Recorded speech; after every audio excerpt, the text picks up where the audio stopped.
here.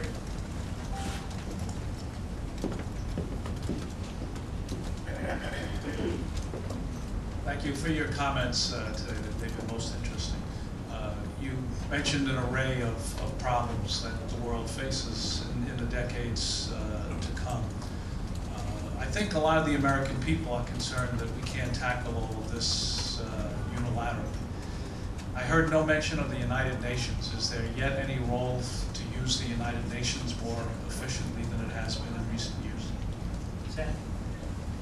I think Obama has been very, very outspoken about his desire to see the UN used, reformed, strengthened, but I think it's really important to remember that in large measure the UN is going to be the sum of its parts.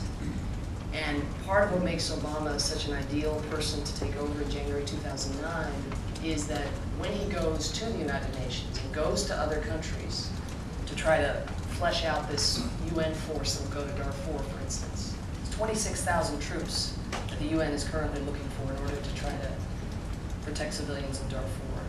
For him to go to foreign leaders and to say, we need you to step up, we need you to come and contribute to that force, and to be able to say to them, I, like you, didn't want to go to war anymore. I, like you, wanted to close Guantanamo. I, like you, don't hesitate to renounce torture.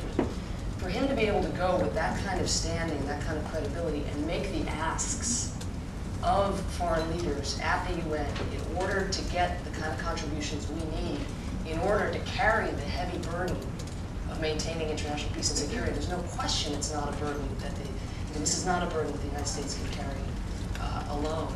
But that we would have an unimplicated leader, a leader who shares the frustration of being overstretched, of having squandered so much in the way of our leadership, I think is so important.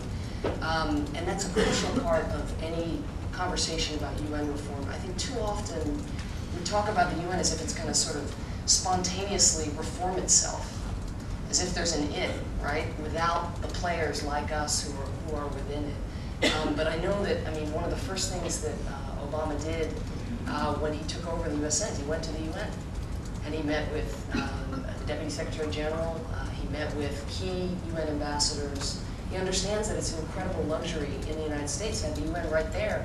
You can go visit, you can go and begin to present that new face of American foreign policy, because the world comes to us. We're very, very lucky in that way.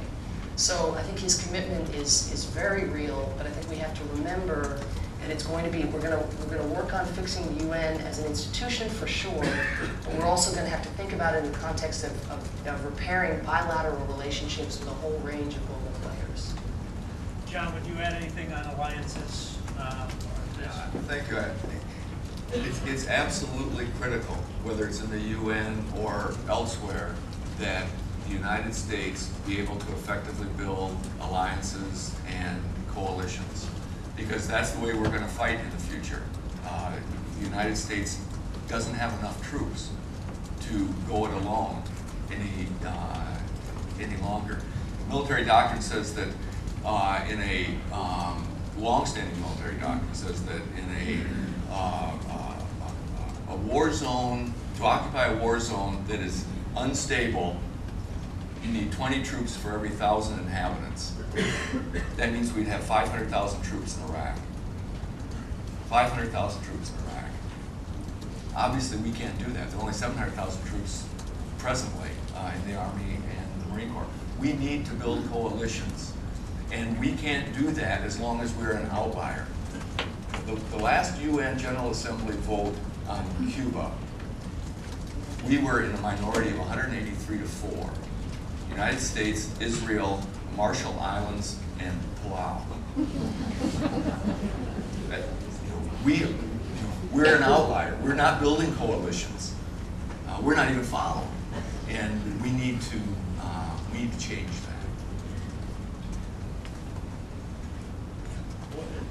that. There's two other examples.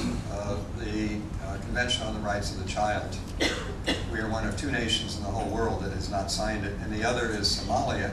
And the reason they haven't is because they don't have a government to sign it. And the other now is the Australians are signing the Kyoto treaty. We'll be the only major nation that has not signed Kyoto also.